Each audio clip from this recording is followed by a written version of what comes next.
बिस्मिल्लाहिर्रहमानिर्रहीम अय्याका नाबुदु व अय्याका नस्तईन। नाजरीन, तुहाडा अपना चैनल जीदार कमो तुहाडी खिदमत वास्ते हाज़िर खिदमत है। नाजरीन, साडी पूरी कोशिश है कि साडे जिहड़े भाई बाहर यूरोपां च अरबां च जिथे भी बैठे ने वो साडे स्टोरियां नूं सुन रहे ने और सुनते रहंदे ने और सानूं कहंदे रहंदे ने कि साडी फलाणे नाल मुलाकात कराओ, साडी फलाणे नाल मुलाकात कराओ। असीं पूरी कोशिश कर रहे हैं कि अपने साडे पिंड दे जितने भी बंदे हैं कि चुन के चलो इन्हां दे नाल इंटरव्यू असीं करने आ, सारे नाल तुहाडे नाल मुलाकात हो जाती है और बड़े तुसीं खुश भी होंदे हो। मेरे को बड़े मैसेज तुहाडे टैलीफोन आते, असीं जनाब तुहाडी खिदमत विच हाज़र हाँ। ते अज साडे स्टूडियो दे विच मौजूद ने रियाज जट साहब। ये बड़ी मुश्किल नाल साडे काबू आए ने।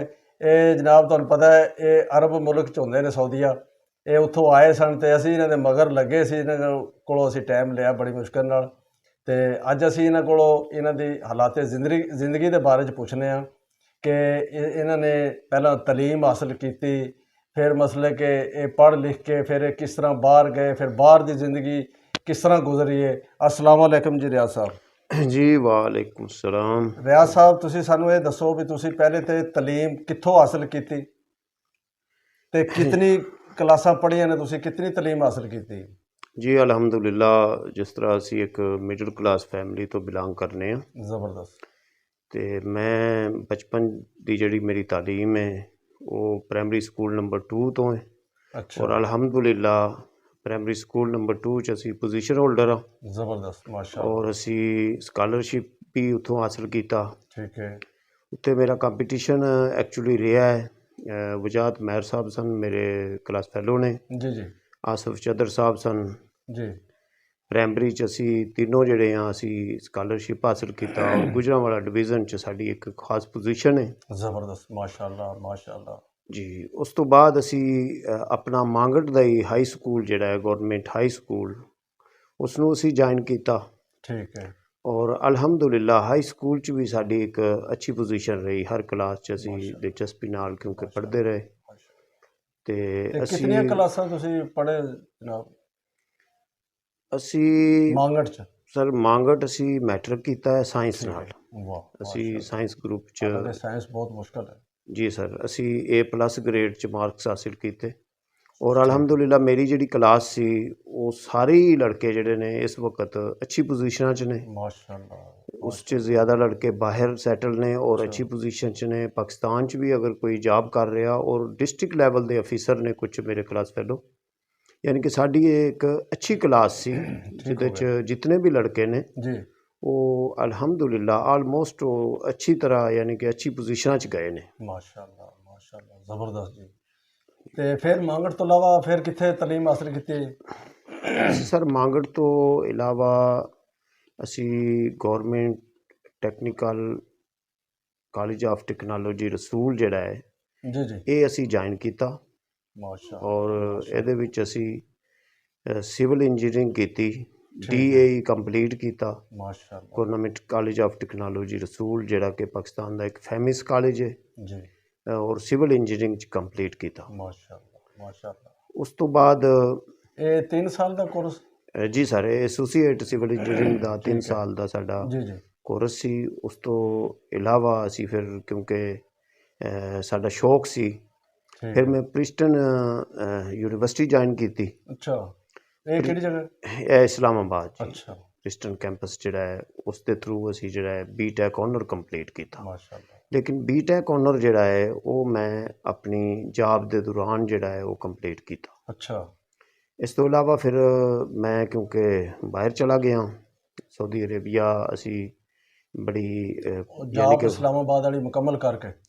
जी जॉब जिहड़ी सी वो मैं गवर्नमेंट जॉब च भी रहा। ठीक है। मैं FWO आर्मी नाल रहा। उस तो बाद ज़बरदस्त मैं पंजाब हाईवे नाल रहा। ज़बरदस्त। पंजाब यूनिवर्सिटी च भी कुछ टाइम असी गुजारिया। अच्छा। क्योंकि फिर मैं जॉब तो कोई ज़्यादा सैटिस्फाई नहीं सी। ठीक है। तो मैं फिर अपनी एक कुछ अरसा मैं as a project manager Pakistan की बड़ी अच्छी कंपनी है माशाअल्लाह। SKB अच्छा कंस्ट्रक्शन एंड इंजीनियरिंग कंपनी अच्छा। उस च मैं एज ए साइट इंजीनियर गया सा। साडे कोल एक IT यूनिवर्सिटी का प्रोजेक्ट सी नारोवाल च। अच्छा। District public school and IT university. ਠੀਕ। ਉਸ 'ਚ ਮੈਂ ਐਜ਼ ਅ ਸਾਈਟ ਇੰਜੀਨੀਅਰ ਗਿਆ ਸਾਂ, ਲੇਕਿਨ ਉੱਥੋਂ ਦੇ ਜਿਹੜੇ ਪ੍ਰੋਜੈਕਟ ਮੈਨੇਜਰ ਸਨ ਜੀ ਜੀ। ਉਹਨਾਂ ਦੀ ਡੈਥ ਹੋ ਗਈ, ਔਰ ਮੇਰੀ ਕੰਪਨੀ ਨੇ ਔਰ ਉੱਥੋਂ ਦੀ ਜਿਹੜੀ ਮੈਨੇਜਮੈਂਟ ਸੀ ਹਾਂਜੀ। ਡਿਸਟ੍ਰਿਕਟ ਮੈਨੇਜਮੈਂਟ, ਉਹਨਾਂ ਫਿਰ ਮੈਨੂੰ ਪੂਰਾ ਚਾਰਜ ਦਿੱਤਾ ਅੱਛਾ। ਔਰ ਅਲਹਮਦੁਲਿਲਾ ਮੈਂ ਉਹ ਪ੍ਰੋਜੈਕਟ ਹੈਂਡਓਵਰ ਕੀਤਾ ਔਰ ਸਕਸੈਸਫੁਲ ਕੀਤਾ। ਯਾਨੀ ਇਹ ਪਹਿਲੇ ਦਿਨ ਤੋਂ ਤੁਹਾਡੀ ਕੰਪਨੀ ਇੱਕੋ ਹੀ ਹੈ? ਨਹੀਂ, ਪਾਕਿਸਤਾਨ 'ਚ ਮੇਰੀ ਇਹ ਪ੍ਰਾਈਵੇਟ ਕੰਪਨੀ SKB ਸੀ। ਠੀਕ ਹੈ। ਉਸ ਤੋਂ ਬਾਅਦ ਮੈਂ ਉਹ ਪ੍ਰੋਜੈਕਟ ਸਕਸੈਸ ਹੈਂਡਓਵਰ ਕਰਾ ਕੇ ਜੀ ਜੀ। ਫਿਰ ਮੈਂ ਸਾਊਦੀ ਅਰੇਬੀਆ ਚਲਾ ਗਿਆ। ਅੱਛਾ। ਸਾਊਦੀ ਅਰੇਬੀਆ ਮੇਰੀ ਜਿਹੜੀ ਪਹਿਲੀ ਕੰਪਨੀ ਹੈ, ਉਸ ਦੇ ਵਰਲਡ ਦੀ ਜਿਹੜੀ ਟਾਪ ਕਲਾਸ ਸਾਊਦੀ ਅਰਾਮਕੋ ਹੈ। ਰਾਮਕੋ। ਜੀ ਜੀ। ਉਸ 'ਚ ਉਹਨਾਂ ਦੇ ਪ੍ਰੋਜੈਕਟ ਸਨ, ਉਹਨਾਂ ਦੇ ਇੰਜੀਨੀਅਰ ਆਏ ਸਨ ਇੱਥੇ, ਕੈਨੇਡੀਅਨ ਨੈਸ਼ਨੈਲਿਟੀ ਦੇ ਇੰਜੀਨੀਅਰ ਸਨ ਜਿਹਨਾਂ ਸਾਡਾ ਇੰਟਰਵਿਊ ਕੀਤਾ ਸੀ। ਅੱਛਾ। ਔਰ ਮੈਂ ਵੀਜ਼ਾ ਫਰੀ, ਟਿਕਟ ਫਰੀ, ਯਾਨੀ ਕਿ ਆਲ ਫੈਸਿਲਿਟੀਜ਼ ਉਹਨਾਂ ਮੈਨੂੰ ਪ੍ਰੋਵਾਈਡ ਕੀਤੀਆਂ ਔਰ ਮੈਂ ਸਾਊਦੀ ਅਰੇਬੀਆ ਕੰਪਨੀ ਦੇ ਖਰਚੇ 'ਤੇ ਗਿਆ। ਜ਼ਬਰਦਸਤ। ਜਦਕਿ ਮੇਰੀ ਜਿਹੜੀ ਕੰਪਨੀ ਸੀ ਉਹ ਅਲ ਸੁਵੈਦੀ ਇੰਡਸਟਰੀਅਲ ਸਰਵਿਸਿਜ਼ ਕੰਪਨੀ ਸੀ, ਵਾਹ। ਔਰ ਇਹ ਇੱਕ ਬੜੀ ਕੰਪਨੀ ਸੀ ਉਸ ਵਕਤ ਦੀ ਸਾਊਦੀ ਅਰੇਬੀਆ ਦੀ, ਔਰ ਇਸ ਦੇ ਸਾਊਦੀ ਅਰਾਮਕੋ ਦਾ ਇਹ ਮੇਨ ਕੰਟਰੈਕਟਰ ਸੀ। ਜ਼ਬਰਦਸਤ। ਹਾਂਜੀ ਤੇ ਸਾਊਦੀਆ ਤੁਹਾਡੀ ਇਹ ਪਹਿਲੀ ਕੰਪਨੀ ਹੈ ਨਾ, ਇਹ ਕੋਈ ਬਦਲੀ ਤਾਂ ਨਹੀਂ ਕੀਤੀ ਨਾ? ਜੀ, ਇਹ ਪਹਿਲੀ ਕੰਪਨੀ ਹੈ। ਇਸ 'ਚ ਮੈਂ 7 ਈਅਰ ਕੰਮ ਕੀਤਾ। ਠੀਕ ਹੈ। ਮੈਂ 2006 ਦੇ ਮਿਡ 'ਚ ਮੈਂ ਇਸ ਕੰਪਨੀ ਨੂੰ ਜੁਆਇਨ ਕੀਤਾ ਠੀਕ ਹੈ।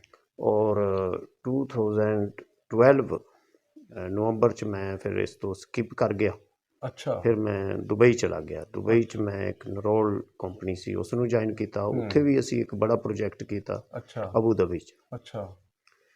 ਮੇਰਾ ਕੁਝ ਪੀਰੀਅਡ ਦੁਬਈ ਗੁਜ਼ਰਨ ਤੋਂ ਬਾਅਦ ਮੈਨੂੰ ਦੁਬਾਰਾ ਬਿਨ ਲਾਦਨ ਕੰਪਨੀ ਨੇ ਦੁਬਾਰਾ ਮੈਨੂੰ ਕਾਲ ਕੀਤੀ ਔਰ ਮੇਰਾ ਆਨਲਾਈਨ ਇੰਟਰਵਿਊ ਹੋਇਆ। ਠੀਕ ਹੈ। ਬਿਨ ਲਾਦਨ ਨੇ ਮੈਨੂੰ ਕਿਹਾ ਕਿ ਜੀ ਸਾਡੇ 2 ਪ੍ਰੋਜੈਕਟ ਨੇ। ਠੀਕ ਹੈ। ਇੱਕ ਮਦੀਨਾ ਸ਼ਰੀਫ ਮਸਜਿਦ ਨਬਵੀ ਦੀ ਐਕਸਟੈਂਸ਼ਨ ਦਾ ਪ੍ਰੋਜੈਕਟ ਹੈ। ਜੀ ਜੀ। ਦੂਸਰਾ ਪ੍ਰੋਜੈਕਟ ਹਰਮ ਪਾਕ ਦੇ ਕਰੀਬ ਹਾਜੀਆਂ ਦਾ ਹਸਪੀਟਲ ਹੈ, ਅਜਿਆਦ ਹਸਪੀਟਲ। ਅਜਿਆਦ। ਜੀ ਬਿਲਕੁਲ, ਇਹ ਬਾਬੁਲ ਅਬਦੁਲ ਅਜ਼ੀਜ਼ ਤੋਂ ਯਾਨੀ ਕਿ ਤੁਸੀਂ ਆਊਟ ਹੁੰਦੇ ਹੋ ਸਾਹਮਣੇ ਇਹ ਪ੍ਰੋਜੈਕਟ ਹੈ, ਨया ਪ੍ਰੋਜੈਕਟ ਸੀ। ਜ਼ਬਰਦਸਤ। ਤੇ ਇਹ 2 ਪ੍ਰੋਜੈਕਟ ਉਹਨਾਂ ਮੈਨੂੰ ਕਿਹਾ ਕਿ ਜੀ ਤੁਸੀਂ ਇਸ 'ਤੇ ਜਿਹੜਾ ਹੈ ਐਜ਼ ਏ ਕੁਆਲਿਟੀ ਇੰਜੀਨੀਅਰ ਵਾਹ। ਤੁਹਾਨੂੰ ਅਸੀਂ ਅਸਾਈਨ ਕਰਾਂਗੇ ਔਰ ਤੁਸੀਂ ਐਜ਼ ਏ ਕੁਆਲਿਟੀ ਇੰਜੀਨੀਅਰ ਇਸ ਪ੍ਰੋਜੈਕਟ 'ਤੇ ਆਪਣੀ ਖਿਦਮਤ ਅੰਜਾਮ ਦੇਣੀਆਂ ਨੇ। ਜ਼ਬਰਦਸਤ। ਮਾਸ਼ਾ ਐਕਚੁਅਲੀ ਜਿਸ ਵਕਤ ਮੈਂ ਸਾਊਦੀ ਅਰੇਬੀਆ ਗਿਆ, ਅੱਲਾਹ। ਹਾਂਜੀ। ਸਾਊਦੀ ਅਰੇਬੀਆ ਮੇਰੀ ਜਿਹੜੀ ਫੀਲਡ ਸੀ ਉਹ ਐਜ਼ ਏ ਪ੍ਰੋਜੈਕਟ ਇੰਜੀਨੀਅਰ ਦੀ ਸੀ, ਠੀਕ ਹੈ। ਜਿਹੜੀ ਬੇਸਿਕਲੀ ਜੌਬ ਸੀ ਸਾਈਟ ਨੂੰ ਐਗਜ਼ੀਕਿਊਟ ਕਰਨਾ, ਯਾਨੀ ਕਿ ਇਹ ਬੇਸਿਕ ਮੇਰੀ ਜੌਬ ਸੀ। ਲੇਕਿਨ ਉੱਥੇ ਇੱਕ ਮੇਰਾ ਕੁਆਲਿਟੀ ਇੰਜੀਨੀਅਰ ਜਿਹੜਾ ਸੀ ਜੀ। ਉਹ ਛੁੱਟੀ ਜਾ ਰਿਹਾ ਸੀ, ਇੰਡੀਅਨ ਸੀ। ਅੱਛਾ। ਤੇ ਉਸ ਦੇ ਬਦਲੇ ਅਸੀਂ ਬਹੁਤ ਸਾਰੇ ਇੰਜੀਨੀਅਰ ਜਿਹੜੇ ਕੁਆਲਿਟੀ 'ਤੇ ਸੀ ਉਹਨਾਂ ਨੂੰ ਅਸੀਂ ਭੇਜਿਆ ਇੰਟਰਵਿਊ ਵਾਸਤੇ, ਠੀਕ ਹੈ। ਲੇਕਿਨ ਉਹ ਅਰਾਮਕੋ 'ਚ ਯਾਨੀ ਕਿ ਉਹ ਰਿਜੈਕਟ ਹੁੰਦੇ ਗਏ। ਅੱਛਾ। ਉਸ ਤੋਂ ਬਾਅਦ ਫਿਰ ਜਿਹੜਾ ਉੱਥੇ ਕੁਆਲਿਟੀ ਮੈਨੇਜਰ ਔਰ ਮੇਰਾ ਜਿਹੜਾ ਪ੍ਰੋਜੈਕਟ ਮੈਨੇਜਰ ਸੀ, ਠੀਕ ਹੈ। ਉਹਨਾਂ ਇਹ ਡਿਸਾਈਡ ਕੀਤਾ ਕਿ ਰਿਆਜ਼ ਸਾਹਿਬ ਤੁਸੀਂ ਇੱਕ ਦਫਾ ਇੰਟਰਵਿਊ ਦਿਓ ਤਾਂ ਕਿ ਬੰਦਾ ਈਜ਼ੀਲੀ ਇਹਨੂੰ ਫੈਸਿਲਿਟੇਟ ਕਰੋ। ਸਹੀ। ਤੇ ਮੈਂ ਇੰਟਰਵਿਊ ਜੁਆਇਨ ਕੀਤਾ ਔਰ ਅਲਹਮਦੁਲਿਲਾ ਉਹਨਾਂ ਫਿਰ ਮੈਨੂੰ ਯਾਨੀ ਕਿ ਅਪਰੂਵਲ ਵੀ ਸਟੇਟਸ 1 ਦੀ ਦਿੱਤੀ। ਮਾਸ਼ਾ। ਉਸ ਅਪਰੂਵਲ ਬੇਸ 'ਤੇ ਮੇਰਾ ਸਪੈਸ਼ਲ ਅਲਾਉਂਸ ਵੀ ਇਸ਼ੂ ਹੋਇਆ ਮੇਰੀ ਕੰਪਨੀ ਦੀ ਤਰਫ ਤੋਂ, ਠੀਕ ਹੈ। ਔਰ ਅਰਾਮਕੋ ਨੇ ਮੇਰੀ ਗੁੱਡ ਪਰਫਾਰਮੈਂਸ ਦੀ ਬਦੌਲਤ ਮੈਨੂੰ ਸਰਟੀਫਾਈਡ ਇੱਕ ਅਲੱਗਾ ਸਰਟੀਫਿਕੇਸ਼ਨ ਵੀ ਦਿੱਤੀ, ਠੀਕ ਹੈ। ਔਰ ਮੇਰਾ ਸੈਪ ਨੰਬਰ ਵੀ ਇਸ਼ੂ ਹੋਇਆ, ਜਿਹੜਾ ਕਿ ਉਸ ਵਕਤ ਸੈਪ ਨੰਬਰ ਬਹੁਤ ਕਮ ਇੰਜੀਨੀਅਰ ਨੂੰ ਅਲਾਟ ਹੁੰਦਾ ਸੀ। ਤੇ ਇਹ ਰਿਆਜ਼ ਸਾਹਿਬ ਆਪਣਾ ਸਮੁੰਦਰ ਦੇ ਉੱਤੇ ਵੀ ਤੁਸੀਂ ਉੱਥੇ ਬਹੁਤ ਸਾਰੇ ਪ੍ਰੋਜੈਕਟ ਸ਼ੁਰੂ ਕੀਤੇ ਹੋਣੇ? ਜੀ ਸਰ, ਰੀਸੈਂਟਲੀ ਮੈਂ ਜਿਹੜਾ ਆਪਣਾ ਪ੍ਰੋਜੈਕਟ ਅਸੀਂ ਕਰ ਰਹੇ ਹਾਂ, ਅਸੀਂ ਵਰਲਡ ਦੀ ਟਾਪ ਕਲਾਸ ਕੰਪਨੀ ਹੈ ਐਕਸੀਓਨਾ ਇਕਵਾ, ਅੱਛਾ, ਜਿਹੜੀ ਕਿ ਵਾਟਰ ਪ੍ਰੋਵਾਈਡ ਕਰਦੀ। ਹਾਂਜੀ। ਐਕਸੀਓਨਾ ਇਕਵਾ ਕੋਲ ਇਸ ਵਕਤ ਸਾਊਦੀ ਅਰੇਬੀਆ 'ਚ 7 ਪਲਾਂਟ ਨੇ। ਅੱਛਾ। ਇਸ ਦੇ ਡਿਜ਼ਾਲੀਨੇਸ਼ਨ ਪਲਾਂਟ ਜਿਹੜੇ ਨੇ 3 ਜਿਹੜੇ ਨੇ ਉਹ ਸਕਸੈਸਫੁਲੀ ਚੱਲ ਪਏ ਨੇ। ਠੀਕ ਹੈ। 3rd ਜਿਹੜਾ ਪਲਾਂਟ ਹੈ ਉਹ ਅਸੀਂ ਇਸ ਵਕਤ ਡਿਲੀਵਰ ਕੀਤਾ ਹੈ, ਉਸ ਨੂੰ ਕੰਪਲੀਟ ਕੀਤਾ ਹੈ। ਅੱਛਾ। ਤੇ ਮੈਂ ਰੀਸੈਂਟਲੀ ਆਪਣੀ ਜਿਹੜੀ ਐਜ਼ ਏ ਪ੍ਰੋਜੈਕਟ ਇੰਚਾਰਜ ਹੀ ਆਪਣੀ ਜਿਹੜੀ ਹੈ ਉੱਥੇ ਖਿਦਮਤ ਅੰਜਾਮ ਦੇ ਰਿਹਾ ਮਾਸ਼ਾ। ਅਲਬਾਨੀ ਕੰਪਨੀ ਦੀ ਤਰਫ ਤੇ ਤੋਂ। ਕਿਤਨੇ ਕ ਲੇਬਰ ਤੁਹਾਡੇ ਅੰਡਰ ਉੱਥੇ ਕੰਮ ਕਰਦੀ ਹੈ? ਸਰ ਇਸ ਪ੍ਰੋਜੈਕਟ ਤੇ ਸਾਡੀ ਜਿਹੜੀ ਲੇਬਰ ਸੀ, ਜਿਹੜੀ ਮੇਨ ਪਾਵਰ ਸੀ, ਉਹ ਵਿਦ ਸਟਾਫ ਜਿਹੜੀ ਹੈ 750 ਦੇ ਕਰੀਬ ਸੀ, ਅੱਛਾ ਸਿਰਫ ਮੇਰੀ ਕੰਪਨੀ ਦੀ।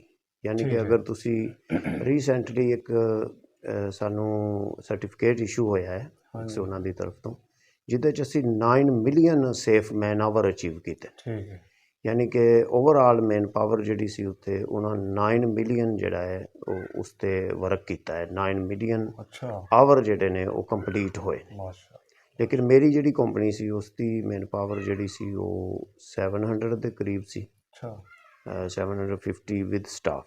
ਠੀਕ ਹੈ ਤੇ ਲੇਕਿਨ ਕਿਉਂਕਿ ਸਾਡੇ ਕੋਲ ਸਿਰਫ ਉਸ ਦੀ ਮੇਨ ਕੰਸਟਰਕਸ਼ਨ ਸੀ, ਯਾਨੀ ਕਿ ਫਿਨਿਸ਼ਿੰਗ ਔਰ ਇਲੈਕਟ੍ਰੀਕਲ ਔਰ ਇਹ ਦੂਸਰੀ ਕੰਪਨੀਆਂ ਦੇ ਕੋਲ ਪ੍ਰੋਜੈਕਟ ਸਨ। ਤੇ ਇਹ ਰਿਆਜ਼ ਸਾਹਿਬ ਤੁਹਾਡੇ ਅੰਡਰ ਸਿਰਫ ਪਾਕਿਸਤਾਨੀ ਕੰਮ ਕਰਦੇ ਸਨ ਜਾਂ ਹੋਰ ਵੀ ਦੂਸਰੇ ਬੰਗਲਾਦੇਸ਼, ਇੰਡੀਆ, ਨੇਪਾਲ, ਇੰਡੋਨੇਸ਼ੀਆ ਵਗੈਰਾ ਦੇ ਹੋਰ ਵੀ ਬੰਦੇ ਤੁਹਾਡੇ ਅੰਡਰ ਕੰਮ ਕਰਦੇ ਸਨ?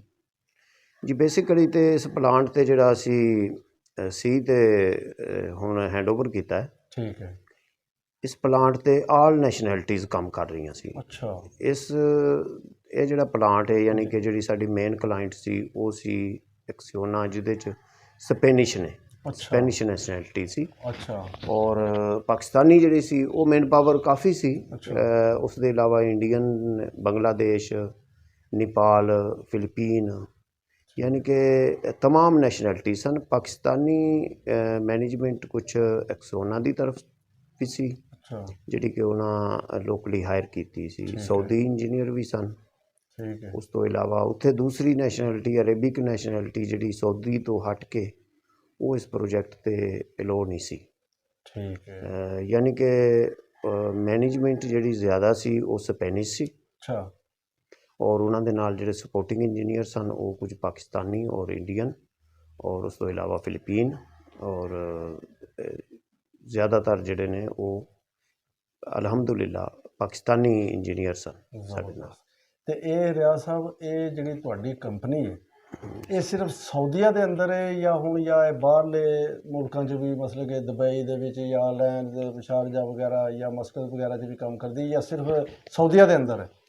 ਜੀ ਸਾਡਾ ਜਿਹੜਾ ਕਲਾਇੰਟ ਹੈ ਨਾ ਜੀ, ਜੀ ਕਲਾਇੰਟ ਤੇ ਓਵਰਆਲ ਵਰਲਡ ਕੰਮ ਕਰ ਰਿਹਾ। ਅੱਛਾ ਯਾਨੀ ਕਿ ਐਕਸੀਓਨਾ ਇੱਕ ਨਾਮ ਹੈ ਜਿਹੜੀ ਕੈਨੇਡਾ 'ਚ ਵੀ ਡਿਜ਼ਾਲੀਨੇਸ਼ਨ ਵਾਟਰ ਪਲਾਂਟ ਲਗਾ ਰਹੀ, ਅੱਛਾ ਔਰ ਸਪੇਨ 'ਚ ਵੀ ਇਹਨਾਂ ਦੇ ਪ੍ਰੋਜੈਕਟ ਨੇ। ਔਰ ਬੜੇ ਯਾਨੀ ਕਿ ਇਸ ਨੈਸ਼ਨੈਲਿਟੀ ਦੇ ਬਹੁਤ ਅੱਛੀ ਨੈਸ਼ਨੈਲਿਟੀ ਹੈ। ਅਸੀਂ ਇਹਨਾਂ ਨਾਲ ਹੁਣ ਕੰਮ ਕਰ ਰਹੇ ਹਾਂ, ਬਹੁਤ ਜ਼ਿਆਦਾ ਕੋਆਪਰੇਟਿਵ ਨੇ, ਬਹੁਤ ਅੱਛੇ, ਯਾਨੀ ਕਿ ਇਹਨਾਂ ਦੇ ਕੰਮ ਦੇ ਮਾਮਲੇ 'ਚ ਬੜੇ ਹਾਰਡ ਵਰਕਰ ਨੇ। ਠੀਕ ਹੈ ਤੇ ਉਸ ਤੋਂ ਇਲਾਵਾ ਇਸ ਵਕਤ ਐਕਸੀਓਨਾ ਪੂਰੀ ਵਰਲਡ 'ਚ ਜਿਹੜੀ ਹੈ ਵਾਟਰ ਡਿਜ਼ਾਲੀਨੇਸ਼ਨ ਪਲਾਂਟ ਦੇ ਕੰਮਾਂ 'ਚ ਨੰਬਰ 1 ਕੰਪਨੀ ਹੈ। Very good. ਇਸ ਦੇ ਪਲਾਂਟ ਜਿਹੜੇ ਨੇ ਉਹ ਇਸ ਸਊਦੀ ਅਰੇਬੀਆ ਤੋਂ ਹਟ ਕੇ ਪੂਰੇ ਗਲਫ 'ਚ ਹੀ ਤਕਰੀਬਨ ਅੱਛਾ ਆਉਣੇ ਵਾਲੇ ਦਿਨਾਂ 'ਚ ਵੀ ਇਹਨਾਂ ਦੇ ਪ੍ਰੋਜੈਕਟ ਜਿਹੜੇ ਨੇ ਉਹ ਕੰਟੀਨਿਊ ਰਹਿਣੇ ਨੇ। ਤੇ ਰਿਆਜ਼ ਸਾਹਿਬ, ਇਹ ਜਿਹੜੇ ਕੰਪਨੀ ਦੇ ਵਿੱਚ ਮਸਲਨ ਆਮ ਬੰਦਾ ਜਿਹੜਾ ਜਾਂਦਾ ਹੈ, ਇਹਨਾਂ ਨੂੰ ਚਲੋ ਜਿਹੜੇ ਇੰਜੀਨੀਅਰ ਨੇ ਉਹਨਾਂ ਨੂੰ ਤਾਂ ਖਾਣਾ ਛਾਣਾ, ਰਿਹਾਇਸ਼ ਵਗੈਰਾ ਇਹ ਉਹ ਸਾਰਾ ਪ੍ਰੋਟੋਕੋਲ ਕੰਪਨੀ ਦਿੰਦੀ ਹੈ, ਤੇ ਜਿਹੜੇ ਆਮ ਬੰਦਾ ਕੰਪਨੀ ਦੇ ਵਿੱਚ ਜਾਂਦਾ ਹੈ, ਲੇਬਰ 'ਚ ਜਾਂਦਾ ਹੈ, ਉਹਨੂੰ ਕੋਈ ਖਾਣਾ ਛਾਣਾ ਕੰਪਨੀ ਦਿੰਦੀ ਹੈ ਤੁਹਾਡੇ ਵਾਲੀ ਦੇ ਵਿੱਚ, ਜਾਂ ਮਸਲਨ ਕਿ ਉਹਨਾਂ ਨੂੰ ਆਪਣਾ ਕਰਨਾ ਪੈਂਦਾ? ਸਰ ਇਹਦੇ 'ਚ ਡਿਫਰੈਂਟ ਕੈਟਾਗਰੀ 'ਚ ਲੋਕ ਜਾਂਦੇ ਨੇ। ਸਊਦੀ ਅਰੇਬੀਆ, ਮੇਰਾ ਤਾਂ ਅਲਹਮਦੁਲਿਲਾ ਹੁਣ ਕਾਫੀ ਐਕਸਪੀਰੀਅੰਸ ਹੈ, ਔਰ ਮੈਂ ਹਰ ਤਰ੍ਹਾਂ ਦੀ ਕੈਟਾਗਰੀ ਦੀ ਲੇਬਰ ਅਸੀਂ ਹਾਇਰ ਵੀ ਕਰਦੇ ਰਹੇ ਹਾਂ। ਅਗਰ ਕੋਈ ਅੱਛੀ ਕੰਪਨੀ ਜਾ ਰਿਹਾ ਜੀ ਉਹ ਕੰਪਨੀ ਉਸ ਨੂੰ ਖਾਣਾ ਪ੍ਰੋਵਾਈਡ ਕਰਦੀ। ਠੀਕ ਹੈ ਬਾਅਦ ਕੰਪਨੀਆਂ ਉਸ ਨੂੰ ਅਲਾਊਂਸ ਦਿੰਦੀਆਂ, ਠੀਕ ਹੈ ਲੇਕਿਨ ਅਲਾਊਂਸ ਇਹ ਹੁੰਦਾ ਕਿ ਉਹਨਾਂ ਦੀ ਡੇਲੀ ਜਿਹੜੀ ਕੋਈ ਵੈਜੀਟੇਬਲ ਹੈ, ਇਸ ਤਰ੍ਹਾਂ ਦੀ ਜਿਹੜੀ ਰਿਕੁਆਇਰਮੈਂਟਾਂ ਨੇ ਉਹ ਆਪਣੀ ਖਰੀਦ ਲੈਂਦੇ, ਸਹੀ ਲੇਕਿਨ ਕੰਪਨੀ ਉਹਨਾਂ ਨੂੰ ਕੁਕਿੰਗ ਫੈਸਿਲਿਟੀਜ਼ ਪ੍ਰੋਵਾਈਡ ਕਰਦੀ। ਵੈਰੀ ਲੇਕਿਨ ਕੁਝ ਕੰਪਨੀਆਂ ਐਸੀ ਨੇ ਕਿ ਜਿਹੜੀ ਆਪਣੇ ਪੂਰੇ ਸਟਾਫ ਨੂੰ ਕੈਟਰਿੰਗ ਪ੍ਰੋਵਾਈਡ ਕਰਦੀਆਂ। ਲੇਕਿਨ ਕੰਪਨੀ ਜਿਹੜੀ ਅਸੀਂ ਹੁਣ ਇੱਥੇ ਅਸੀਂ ਨੈਕਸਟ ਇੱਕ ਕੰਪਨੀ ਸੀ ਉਸ ਨੂੰ ਅਸੀਂ ਯਾਨੀ ਕਿ ਐਗਰੀਮੈਂਟ ਉਹਦੇ ਨਾਲ ਕੀਤੇ ਅਸੀਂ ਕਿ ਜਿਤਨੀ ਸਾਡੀ ਮੈਨ ਪਾਵਰ ਹੈ ਇਹਨਾਂ ਨੂੰ ਤੁਸੀਂ ਜਿਹੜਾ ਹੈ ਨਾ ਫੂਡ ਔਰ ਕੈਟਰਿੰਗ ਪ੍ਰੋਵਾਈਡ ਕਰੋਗੇ 3 ਟਾਈਮ, ਯਾਨੀ ਕਿ ਬ੍ਰੇਕਫਾਸਟ, ਫਿਰ ਲੰਚ, ਉਸ ਤੋਂ ਬਾਅਦ ਡਿਨਰ।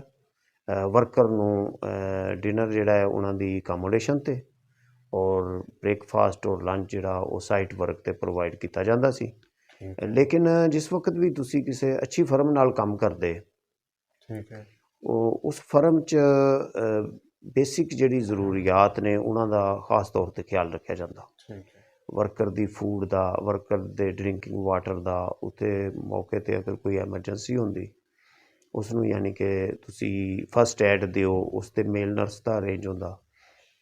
ਠੀਕ ਹੋ ਉਸ ਤੋਂ ਇਲਾਵਾ ਜਿਹੜੇ ਲੜਕੇ ਕਫੀਲਾਂ ਦੇ ਥਰੂ ਜਾਂਦੇ ਨੇ, ਜੀ, ਕਾਫੀ ਜੀ। ਸਾਡੇ ਕੋਲ ਐਸੀ ਵੀ ਮੈਨ ਪਾਵਰ ਸੀ ਜੀ ਜੀ ਜਿਹੜੇ ਕਫੀਲਾਂ ਦੇ ਥਰੂ ਆਉਂਦੇ ਨੇ। ਠੀਕ ਹੈ ਅਗਰ ਉਹ ਐਗਰੀਮੈਂਟ ਕਰਕੇ ਸਾਡੀ ਕੰਪਨੀ 'ਚ ਆਏ ਨੇ ਨਾ, ਜੀ ਜੀ ਅਸੀਂ ਉਹਨਾਂ ਨੂੰ ਉਸੇ ਤਰ੍ਹਾਂ ਫੈਸਿਲਿਟੀਜ਼ ਪ੍ਰੋਵਾਈਡ ਕੀਤੀ ਜਿਸ ਤਰ੍ਹਾਂ ਕੰਪਨੀ ਆਪਣੇ ਵਰਕਰਾਂ ਨੂੰ ਕਰ ਰਹੀ। ਜੀ ਜੀ ਲੇਕਿਨ ਜਿਸ ਵਕਤ ਉਹ ਇੱਥੋਂ ਜਾਂਦੇ ਨੇ ਆਪਣੇ ਵੀਜ਼ੇ 'ਤੇ, ਉਹਨਾਂ ਨੂੰ ਕੁਝ ਮੁਸ਼ਕਲਾਤ ਹੁੰਦੀਆਂ। ਉਹਨਾਂ ਨੂੰ ਯਾਨੀ ਕਿ ਉਹਨਾਂ ਦੀ ਡੇਲੀ ਵੇਜਿਸ 'ਤੇ ਥੋੜ੍ਹੀ ਜ਼ਿਆਦਾ ਹੁੰਦੀ ਠੀਕ ਹੈ ਕੰਪਨੀ ਦੇ ਪਰਮਾਨੈਂਟ ਇੰਪਲਾਈ ਤੋਂ। ਠੀਕ ਹੈ ਲੇਕਿਨ ਉਹਨਾਂ ਨੂੰ ਇਹ ਹੁੰਦਾ ਕਿ ਬਾਕੀ ਫੈਸਿਲਿਟੀਜ਼ ਉਹਨਾਂ ਆਪਣੀ ਖੁਦ ਅਰੇਂਜ ਕਰਨੀ ਹੁੰਦੀਆਂ। ਮੈਂ ਸ਼ੁਰੂ ਦੇ ਵਿੱਚ ਕੋਈ ਮੁਸ਼ਕਲਾਤ ਥੋੜ੍ਹੀਆਂ ਵਾਲੀਆਂ ਆਉਂਦੀਆਂ ਨੇ। ਜੀ ਆਲਮੋਸਟ ਉਹ ਇੰਡੀਪੈਂਡੈਂਟ ਇੰਪਲਾਈ ਹੁੰਦੇ, ਉਹਨਾਂ ਨੂੰ ਅਸੀਂ ਫਰੀ ਲਾਂਸਰ ਇੰਪਲਾਈ ਕਹਿੰਦੇ ਹਾਂ, ਜਿਹੜੇ ਕਿ ਆਪਣੇ ਇਕਾਮਾ ਵੀ ਟਰਾਂਸਫਰ ਕਰ ਲੈਂਦੇ ਔਰ ਉਹਨਾਂ ਦੇ ਕਫੀਲ ਨੇ ਸਿਰਫ ਉਹਨਾਂ ਕੋਲੋਂ ਇੱਕ ਮੰਥਲੀ ਲੈਣੀ ਹੁੰਦੀ।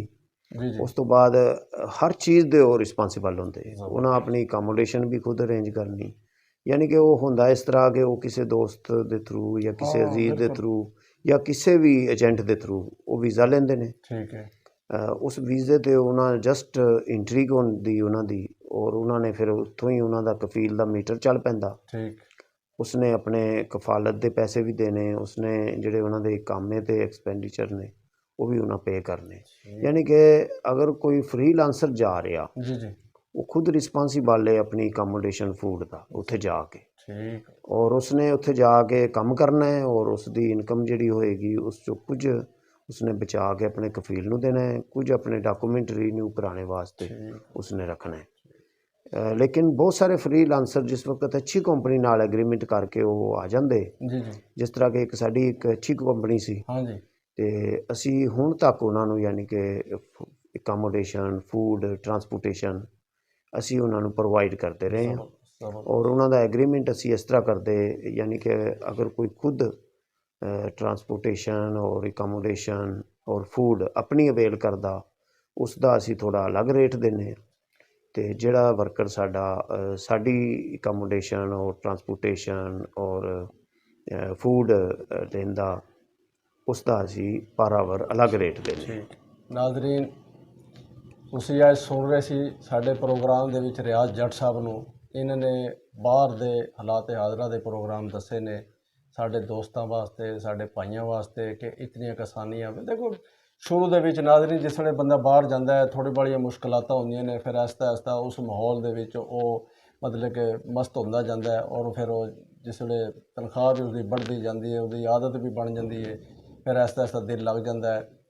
ਅਤੇ ਇਹ ਬੜੀਆਂ ਅੱਛੀਆਂ ਗੱਲਾਂ ਰਿਆਜ਼ ਜੱਟ ਸਾਹਿਬ ਨੇ ਇਹ ਦੱਸੀਆਂ ਨੇ। ਇਹ ਮੇਰੇ ਦੋਸਤਾਂ ਵਾਸਤੇ, ਮੇਰੇ ਭਾਈਆਂ ਵਾਸਤੇ, ਨਵੇਂ ਬੰਦੇ ਦੇ ਜਾਣ ਵਾਸਤੇ ਇਹ ਬੜੀਆਂ ਇੰਪੋਰਟੈਂਟ ਗੱਲਾਂ ਨੇ, ਇਹਨਾਂ ਨੂੰ ਯਾਦ ਰੱਖਿਆ ਜਾਏ। ਇਸ ਦੇ ਨਾਲ ਹੀ ਜੀਦਾਰ ਕਮੋਰ ਨੂੰ ਇਜਾਜ਼ਤ ਦਿਓ। ਪਾਕਿਸਤਾਨ ਜ਼ਿੰਦਾਬਾਦ।